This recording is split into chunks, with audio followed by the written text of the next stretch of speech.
Terima kasih pemirsa, Anda masih bersama kami dalam Kominfo Newsroom.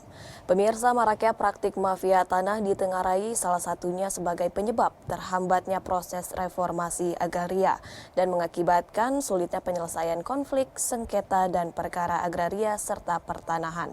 Selain itu, pemerintah melalui Kementerian ATR BPN juga mengeluarkan Permenteri tahun 2021 mengenai sertifikat digital atau elektronik. Kita akan membahasnya bersama hari ini. Sudah bergabung bersama kami Bapak Suyus Windayana, Dirjen Penetapan Hak dan Pendaftaran Tanah Kementerian ATR BPN. Selamat sore, Pak.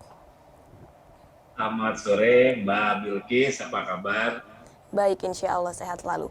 Bapak Suyus, terkait mafia tanah nih Pak, sebenarnya bagaimana perkembangan pemberantasan mafia tanah oleh Satgas Anti Mafia? Dan apa yang menyebabkan mafia tanah ini tumbuh subur di Indonesia dan sulit untuk diberantas? Terima kasih Mbak Bilkis. Jadi memang kita membentuk tim ya, sudah dari 3-4 tahun yang lalu membentuk tim anti mafia tanah ini. Kita sudah bekerjasama dengan aparat penegak hukum, baik itu kepolisian dan sekarang kita tambahkan dengan kejaksaan dan juga sekarang kita melibatkan Komisi 2 juga karena ada panja khusus kaitannya dengan mafia tanah ini. Jadi perkembangan mafia tanah sampai dengan Desember 2021, kalau kita lihat memang dari tahun 2018 sampai 2019 itu kita punya target sekitar 252 bidang. Ya, kemudian kita menyelesaikan menurut kriteria yang kita punya, yaitu K1, kategori 1, kategori 2, dan kategori 3 sebanyak 167 bidang. Kemudian juga dari pihak Polri juga menyelesaikan sebanyak 85 bidang dan sudah dijatuhkan vonis sebanyak 31 bidang. Jadi kita semua sedang berproses bagaimana mafia-mafia tanah ini yang bisa kita perangi dan kita minimalkan sehingga semua produk-produk yang kita keluarkan itu memberikan jaminan kepastian hukum kepada masyarakat. Nanti kita akan lihat ada beberapa hal ke depan sedang kita perbaiki, sistem-sistem yang sedang kita perbaiki, misalnya bagaimana peran-peran para mafia ini yang sekarang seolah-olah menjadi aktor-aktor dalam terjadi transaksi jual beli ini kita akan minimalkan. Jadi kita sedang bekerjasama dengan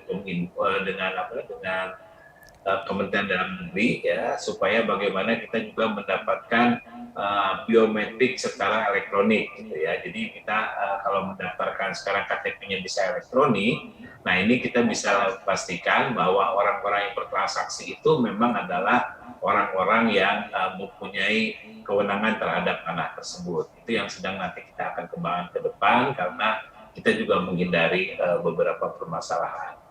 Dan juga kita juga menginginkan Mbak dengan mafia tanah ini masyarakat juga lebih aware ya, lebih aware artinya dikuasai tanahnya itu dikuasai karena ada beberapa permasalahan mafia tanah ini karena tanahnya tidak dikuasai oleh masyarakat.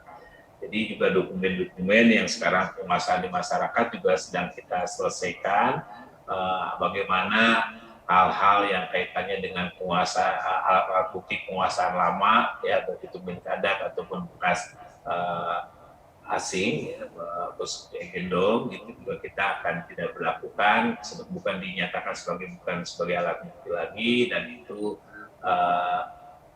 nanti akan kita berlakukan juga untuk tanah milik adat 5 tahun ke depan.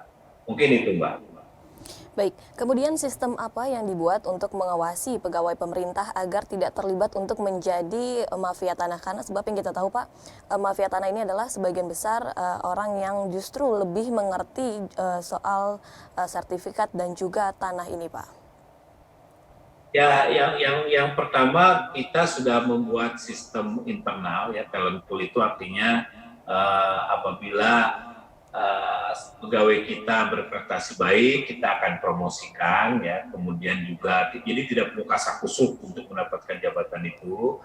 Kemudian yang kedua juga sistem punishment kita yang lebih ketat ya. Jadi kita beberapa pegawai kita juga setelah mendapatkan hukuman karena kesalahan-kesalahan yang mereka buat, dan juga kemudian kita siapkan sistem pengaduan, kemudian siapkan nanti sistem-sistem bagaimana pengelolaan secara elektronik, sistem penyimpanan arsip yang lebih bagus gitu ya. Nah, ini memang ada beberapa masyarakat di luar yang menjadi mafia tanah itu, seperti kemarin terjadi juga ada beberapa PPAT yang tidak menjalankan tugasnya dengan baik, sudah kita keluarkan gitu ya, sudah kita berhentikan secara tidak hormat. Kemudian ada juga orang-orang mafia-mafia yang berperan seolah-olah sebagai aktor gitu ya, jadi artinya memasukkan KTP. Nah, ini yang hal-hal yang sifatnya masih manual itu nanti akan segera kita perbaiki, dan sedang kita siapkan sistem bagaimana kedepannya proses-proses pengenalan subjek atau know your customer itu nanti dilakukan secara elektronik. Di samping juga kita di internal kita mau melakukan beberapa perbaikan kaitannya dengan bagaimana mekanisme investment internal ini kita lakukan. Ya. Jadi semua dokumen-dokumen sedang kita digitalkan, sedang kita proses penyimpanan lebih baik, kemudian juga ada beberapa layanan-layanan yang kita online kan gitu ya. Jadi tahun ini sampai tahun ini 54% layanan kita sudah masuk ke dalam layanan elektronik. Jadi itu yang sedang kita lakukan, perbaikan-perbaikan internal ini supaya meminimalisir kesalahan-kesalahan atau praktek-praktek mafia tanah yang disinyalir oleh masyarakat ini tidak bisa diberhentikan. Itu Mbak Witis. Baik, beragam usaha telah dilakukan untuk mengawasi pegawai pemerintah agar tidak menjadi mafia tanah. Kemudian dari sisi hukum nih Pak Suyus, apa ada dualisme atau kontradiksi di dalam undang-undang yang hingga bisa dimanfaatkan mafia tanah ini untuk bertindak? Bagaimana pemerintah untuk mengawasinya? Jadi kalau kita sejak Undang-Undang Pokok Agraria tahun 60 dikeluarkan, memang dualisme hukum ini sudah kita hilangkan. Jadi tidak ada lagi kita mengenal hukum barat atau bekas tanah milik adat. Ya. Tapi yang menjadi masalah sekarang adalah kedua-duanya itu kemarin kita akui sebagai alas hak kepemilikan, meskipun yang tanah bekas milik adat itu sudah tidak diakui lagi sejak tahun 80. Jadi 20 tahun sejak UPA ini. Nah, tanah-tanah bekas milik adat seperti letter C, kemudian tanah-tanah Grand Sultan dan lain-lain itu sampai saat ini sampai dengan tahun 2021 itu masih diakui sebagai alat bukti hak. Nah, dengan PP 18 tahun 2021 seiring juga dengan program kita untuk mendaftarkan seluruh bidang tanah di Indonesia sampai tahun 2024 ini, kita juga akan melakukan 5 tahun ke depan tanah-tanah bekas milik adat juga tidak dapat digunakan lagi sebagai alas hak, tetapi digunakan sebagai bukti petunjuk aja bahwa memang lokasi itu adalah bekas milik adat atau lokasi tanah yang akan dimohon itu sebagai bekas tanah hak barat. Ya. Jadi itu dibagikan sebagai petunjuk ke depannya apakah itu harus membayar PPATB, membayar pajak-pajak yang lain gitu ya. Kita semua akan kita samakan bahwa ini sebagai petunjuk aja. Yang kita lihat adalah bagaimana masyarakat menguasai tanahnya tersebut, bagaimana masyarakat sekitarnya mengakui bahwa tanah tersebut memang dikuasai oleh seseorang tersebut. Jadi kita meminimalisir sekarang bagaimana praktek-praktek C-Desa bisa digunakan secara sebagai alas hak di pengadilan, dan kadang-kadang bisa mengalahkan sertifikat yang kita keluarkan gitu, karena kita juga tidak mengelola C-Desa itu, dan memang kita lihat cek ke desa, lebih banyak desa yang sekarang itu tidak mengelola giri-giri atau tanah bekas milik adat tersebut, sehingga ini kita akan lihat nanti bagaimana proses pendaftaran tanah sistematik lengkap ini membuat desa-desa lengkap, membuat Indonesia lengkap, dan itu dijadikan sebagai dasar baru untuk menetapkan bagaimana kepemilikan hak atas tanah di Indonesia. Itu Mbak Bilkis. Baik Pak, jika kembali kepada hukum dan undang-undang yang berlaku, ini apabila ada gelar kasus antara Kementerian ATR BPN dengan kepolisian, ini bagaimana untuk memastikan apakah suatu praktek ini yang dilakukan oleh mafia tanah dikatakan hanya pelanggaran administrasi atau bahkan bisa menjadi pelanggaran untuk kemudian ditindak pidana Pak? Jadi itu ada serangkaian SOP yang sudah kita siapkan, Bu. Jadi bagian mulai dari penyelidikan, penelitian, penyidikan, gitu ya. Semua kita ada SOP-nya. Jadi mana yang memang ini bagian dari administrasi yang harus kita selesaikan. Jadi ini juga ada di inspektorat juga kita membuat tim investigasi sendiri. Ya nanti dari hasil keputusan tim mafia itu apakah harus diselesaikan oleh internal karena masalah administrasi atau ini harus ditindaklanjuti menjadi ke pengadilan karena ini memang ada motif untuk dan mensrea untuk melaksanakan kejahatan-kejahatan tersebut. Nah ini yang kita kaji terus ya.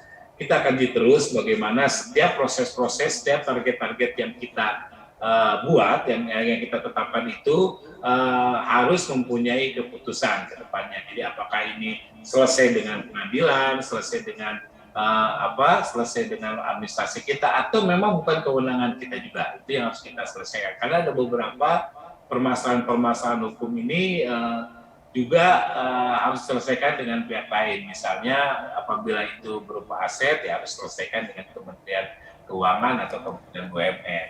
Jadi ada SOP yang kita tetapkan, ada prosedur-prosedur yang kita lakukan, mana yang mau ditindaklanjuti oleh internal ke administrasi, mana yang ditindaklanjuti ke pengadilan. Itu, Bu. Baik Pak Suyus, untuk tanah ulayat atau tanah adat nih, bagaimana statusnya di mata undang-undang dan mengingat terjadi masyarakat adat ini mengalami kehilangan tanah leluhurnya dan apa kriteria sebuah tanah disebut sebagai tanah adat atau tanah ulayat, Pak Suyus?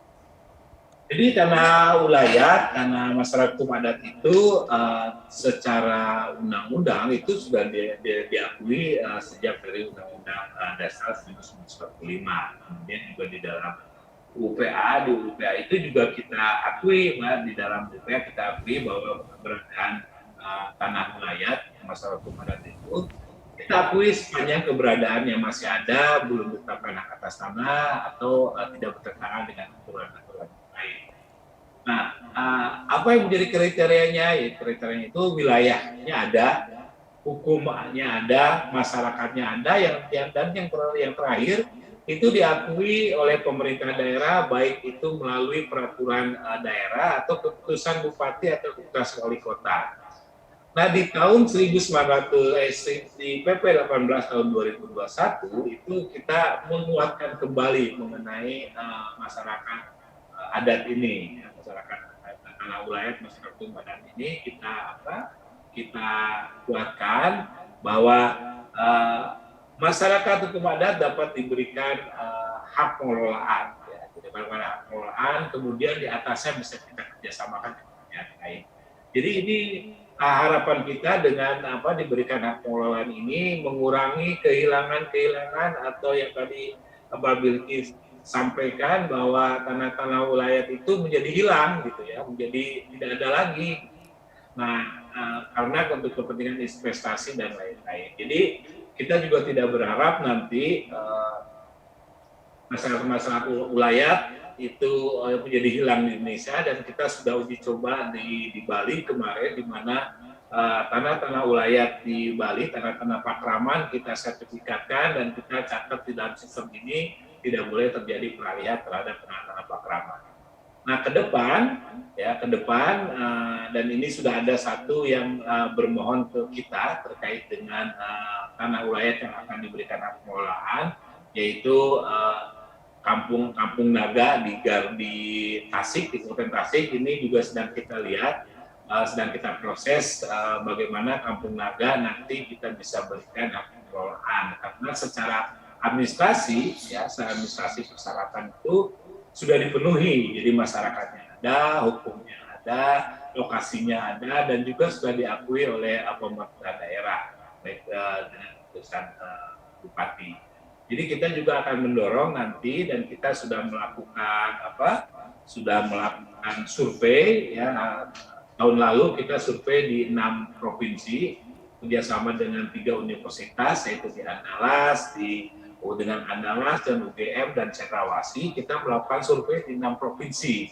Dan tahun ini Bank Dunia juga tertarik untuk melakukan survei ini dan akan membiayai di beberapa lokasi, di beberapa provinsi, bagaimana di mana saja keberadaan masyarakat adat itu. Ya, jadi kita akan identifikasi, kita akan gambarkan posisinya di mana, nama masyarakatnya apa, nanti kita akan detilkan. Ya. Kita akan detilkan, kita akan ukur bagaimana nanti Pemda memberikan kepastian ya, terhadap perda atau keputusan bupati atau keputusan wali kota, sehingga itu nanti dapat ditetapkan. Jadi intinya kita survei dulu tahun ini, kita cek dulu, kita inventarisasi, kemudian tahun berikutnya kita lakukan pengukuran di mana batas-batas tanah wilayah tersebut, dan nanti apabila masyarakatnya berpindah untuk mendapat sertifikat, nanti kita berikan hak pengelolaan tanah itu, nanti itu dicatat di dalam sistem kita. Itu Bu Bilkis, jadi kita sudah banyak ya, jadi ada di Sumatera Barat, di Kalimantan Tengah, di Bali, di NTT, di Papua dan Papua Barat. Ya. Kita sudah melakukan inventarisasi terhadap tanah-tanah wilayah. Baik, sembari melakukan survei ke beberapa daerah untuk mengenai masalah tanah, ini juga Kementerian ATR BPN juga terus memberikan dukungan dengan memberikan sertifikat ya Pak ya.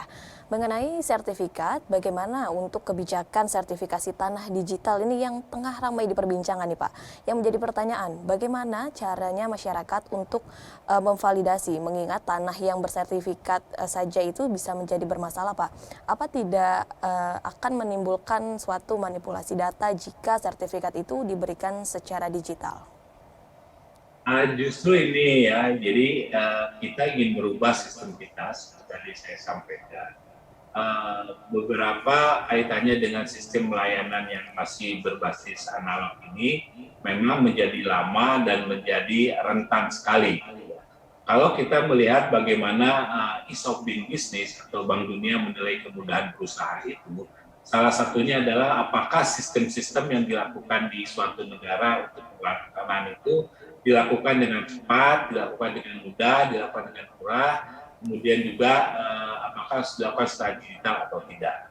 Ya, jadi dengan sertifikat elektronik ini justru kita ingin menghindari penguasaan tanah yang dikuasai oleh seseorang, ingin memastikan bagaimana security dari sertifikat itu, kemudian juga ingin memastikan bahwa tanah-tanah yang dimiliki masyarakat itu memang sertifikat yang dikeluarkan oleh kita itu adalah sertifikat yang mudah dicek dan memberikan keaslian.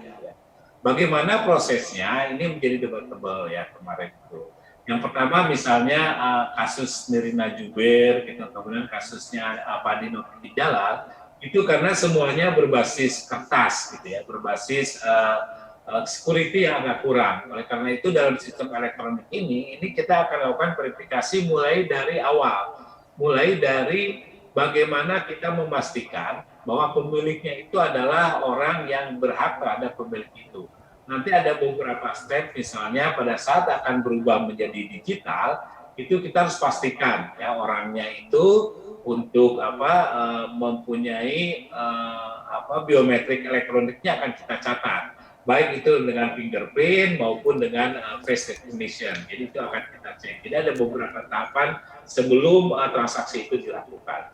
Nah, banyak hal yang kita lihat, banyak kemudahannya. Misalnya kalau kita lihat di beberapa negara, ya di beberapa negara yang saya kunjungi di sekitar Asia, baik Malaysia, Singapura, ataupun di Australia, di Jepang juga sudah ini, dan yang terakhir Filipina sudah masuk ke sertifikat elektronik, itu layanannya menjadi sangat cepat. Jadi masyarakat tidak lagi datang ke kantor pertanahan, kemudian mengurangi antrian, waktunya akan lebih cepat karena sistem elektroniknya itu setelah kita verifikasi semua masyarakat pemegang hak itu kita akan berikan baik itu berupa dokumen di digital maupun dalam bentuk dokumen digital yang bisa di-print dan juga bisa disimpan di berbagai media.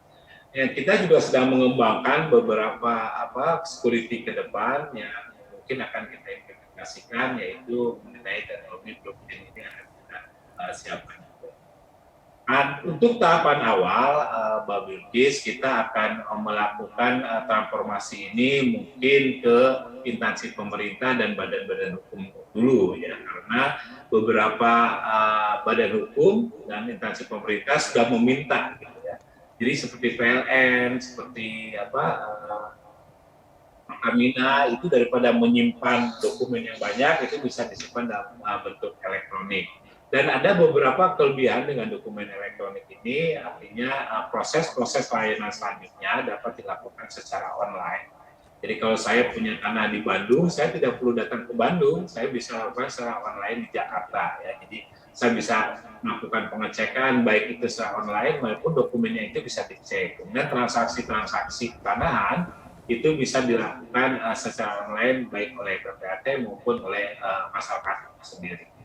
Jadi memang banyak hal yang positifnya kita melakukan layanan elektronik atau dengan dokumen elektronik dan sertifikat elektronik ini, tapi kembali kita akan lakukan ini secara bertahap dan masyarakat-masyarakat yang siap yang akan beralih ke elektronik itu yang akan kita dulukan. Bang Bilkis. Jadi tahapannya akan jelas, apa persyaratannya, masyarakatnya misalnya memang sudah mempunyai kemampuan secara elektronik, kemudian mempunyai alat-alat elektronik, gitu ya. Jadi kalau di daerah-daerah yang memang masih secara infrastruktur masih belum lengkap dan belum siap masyarakatnya, nah kita akan berikan dua ya, kita akan berikan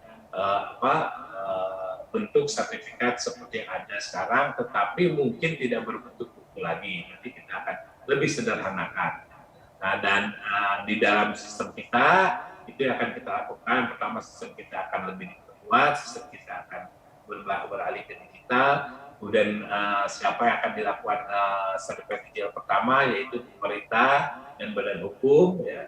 Nah, karena kita akan berikan kemudahan-kemudahan. Jadi misalnya Mbak Bilkis punya perusahaan gitu ya, nanti saya akan siapkan satu menu, satu dashboard, baik itu di HP ya, kalau di Sentuh Tanahku, Mbak Bilkis bisa lihat download Sentuh Tanahku itu bisa di sertifikat yang saya punya, atau bisa dalam bentuk web, nanti dikasih listnya apa saja dan itu nanti bisa diklik lokasinya di mana. Nah, apa keuntungannya itu kalau itu semuanya udah terintegrasi ke dalam sistem digital? Apabila ada masyarakat yang melakukan blokir terhadap kita, tanah kita, apabila ada orang lain yang tiba-tiba menjual tanah kita, gitu kan, kadang-kadang orang bilang, saya kok tiba-tiba tanah saya dijual, gitu kan. Nah ini semua akan dinotifikasi ke sistem kita, ke Sentuh Tanahku. Jadi itu akan terintegrasi apabila yang sekarang pun sudah terintegrasi, nanti apalagi sudah digital, nanti akan masuk ke dalam satu siklus itu, dan semuanya akan kita notifikasi terhadap hal-hal yang bersentuhan dengan sertifikat yang kita punya, seperti itu. Jadi ini kita sedang siapkan kembali ya mengenai sertifikat elektronik ini, dan ini sudah cukup bagus karena secara infrastruktur sudah semakin tersedia, apalagi dokumen elektronik atau KTP-nya juga sekarang sudah mulai elektronik, sehingga itu mudah diverifikasi. Itu Bu Bilkis. Baik Pak, jadi pemerintah menjamin sertifikasi tanah digital ini dengan upaya melakukan sistem biometrik elektronikal dan juga face recognize. Jadi untuk memastikan apakah yang mendaftar ini benar-benar ia yang memiliki hak atas tanah tersebut, dan tahap sertifikat digital ini tengah dilakukan, tengah upaya dipersiapkan dan akan langsung dilaksanakan bagi masyarakat yang siap untuk melakukan sertifikat secara digital ya Pak ya. Dan terakhir Pak, bagaimana kemana masyarakat harus mengadu untuk penyelesaian masalah hukum? Apakah korban perampasan tanah ini sebelum melapor ke BPN harus menyiapkan bukti materi yang kuat ke penegakan hukum, atau memenangkan peradilan terlebih dahulu baru menyampaikan kemudian kepada Kementerian ATR BPN, Pak? Ini banyak kalau kaitannya dengan masalah tanah itu banyak kriterianya ya, kita harus kita pilih. apakah itu kaitannya dengan sengketa saya dengan Bilqis sengketa, ataukah saya sudah berperkara sampai ke pengadilan gitu kan, atau saya berkonflik gitu ya. Jadi ada beberapa kelompok di daerah rumah saya itu berkonflik dengan satu perusahaan gitu ya. Nah ini harus kita pilah ya, Kemudian juga ada pengaduan yang kaitannya dengan layanan ya, merasa dirugikan dengan layanan, itu harus kita pilah nih kemana mereka harus mengadu. Tetapi kita membuka banyak channel untuk pengaduan itu. Masyarakat bisa mengadu ke pengaduan ATR BPN, dan sebentar lagi mungkin bulan depan kita akan launching satu sistem baru kaitannya dengan pengaduan masyarakat. Sekarang juga kita sudah menyiapkan layanan-layanan terhadap pengaduan, baik itu melalui internet, website, melalui WA, melalui kanal-kanal medsos, kemudian juga ada telepon pengaduan. Jadi ataupun surat-surat kita bisa terima. Jadi masalahnya bukan harus kita pilih nanti posisi mana Bapak dan Ibu itu melakukan pengaduan. Apakah saya bersengketa saja di mediasi, ya, dengan di mediasi sebelum pengadilan kita bisa mediasi itu, ya, seperti itu. Jadi apabila belum ke pengadilan, kita bisa bantu mediasi. Apabila sudah ke pengadilan dan Bapak Ibu perlu bantuan dari kita, nanti kita siapkan terkait dengan data-data yang diperlukan, dan juga apabila ada beberapa saksi-saksi ahli yang harus kita siapkan, nanti akan kita bantu. Jadi semuanya bisa mengadu dengan channel-channel yang sudah kita siapkan. Bilqis. Tapi kita lihat dulu ini pengaduannya Bapak dan Ibu sudah sampai mana, apakah ini hanya sengketa, pelayanan, kemudian perkara gitu ya, atau konflik, nanti kita siapkan. Jadi ada beberapa hal yang harus kita lihat nanti terkait dengan pengaduan dari masyarakat.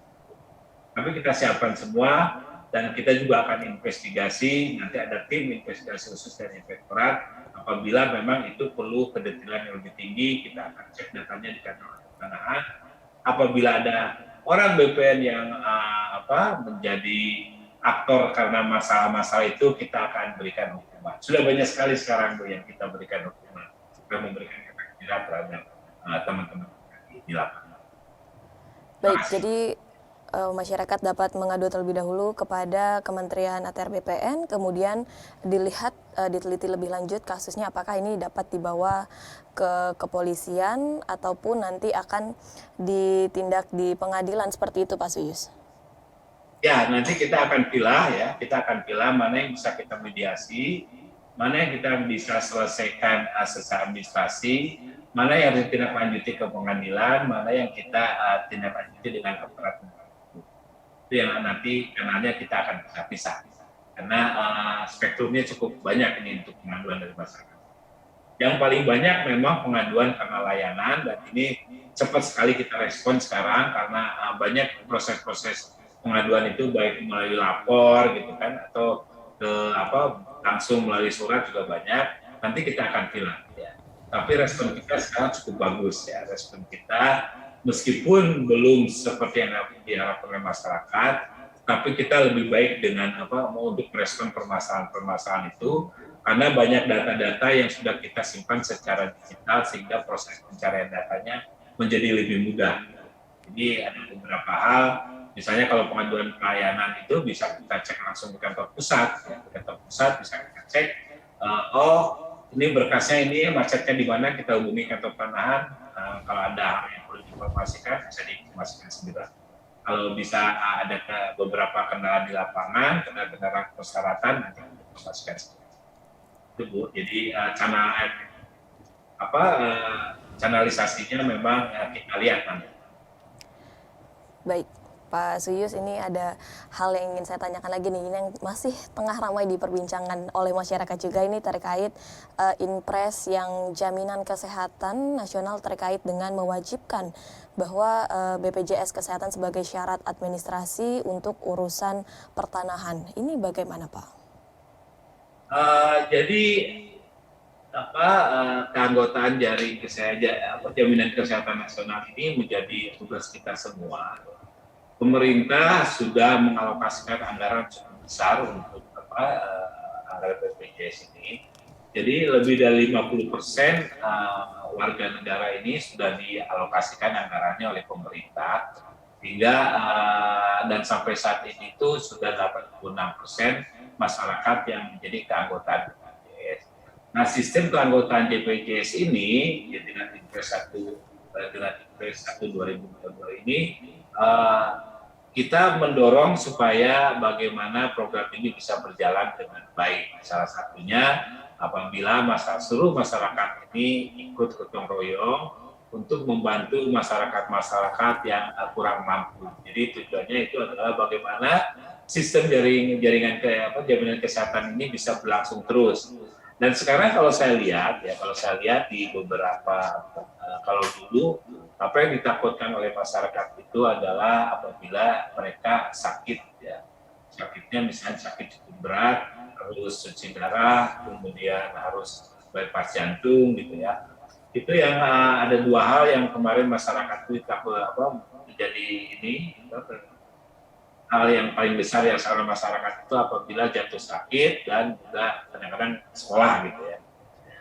Dan ini dengan BPJS ini sekarang banyak masyarakat kita yang kurang mampu itu bisa mengakses kepada jaringan-jaringan kesehatan, misalnya ke rumah sakit ya, seperti misalnya kalau saya ngobrol dengan teman-teman di harapan kita itu hampir tiap hari operasi jantung tetap dilaksanakan ya untuk pasien-pasien BPJS. Jadi kita sangat senang sekali ikut serta dalam proses optimalisasi dari jaminan kesehatan nasional ini. Kita mendapat satu tugas ya, dari 30 kementerian dan lembaga serta pemerintah daerah yang diamanatkan oleh Presiden. Itu kita mendapatkan satu tugas, yaitu untuk memastikan pemohon peralihan hak karena jual beli itu menjadi peserta BPJS. Jadi yang kita nanti syaratkan tambahan tanda petik sementara karena sistemnya sedang kita siapkan dengan BPJS, ke depan bukan menjadi persyaratan lagi karena NIK itu bisa dicek apakah itu sebagai peserta BPJS atau tidak. Ya. Jadi yang kita persyaratkan nanti adalah pembeli yang melakukan transaksi jual beli yang harus memiliki kartu BPJS, dapat berupa kartu Askes, kartu BPJS ataupun kartu kartu Indonesia Sehat. Jadi kartunya kartu Indonesia Sehat. Kemudian kita juga dalam berlaku 1 Maret ini semua berkas-berkas yang disampaikan ke kita berkait permohonan untuk peralihan hak jual beli ini kita terima, kita cek apabila belum disampaikan bukti pemilikannya, tetap kita akan proses dulu, tetapi nanti pada saat pengambilan dokumen itu harus diperlihatkan sebagai peserta keanggotaan BPJS. Jadi kalau saya lihat dengan data-data yang diberikan oleh BPJS, lebih dari 50% masyarakat tidak mampu itu sudah dialokasi anggarannya oleh pemerintah, baik pemerintah pusat maupun pemerintah daerah.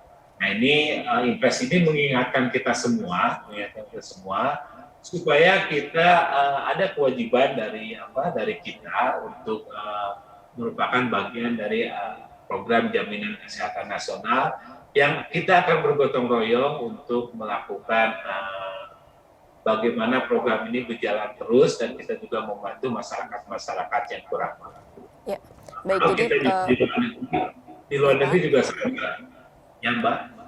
Ya, jadi masyarakat tidak perlu khawatir mengenai bahwa BPJS Kesehatan sebagai syarat untuk jual beli tanah ini karena juga pemerintah tengah mengupayakan yang terbaik untuk masyarakat ya Pak Suyus ya. Terima kasih Pak Suyus Windayana selaku Dirjen Penetapan Hak dan Pendaftaran Tanah sudah bergabung bersama kami dalam tema reformasi agraria penataan kembali sektor pertanahan. Pak Suyus, terima kasih sudah bergabung Pak. Selamat melanjutkan aktivitas. Terima kasih Mbak Bilkis. Ya, pemirsa kami akan kembali dengan beragam informasi lainnya dalam program Kominfo Newsroom.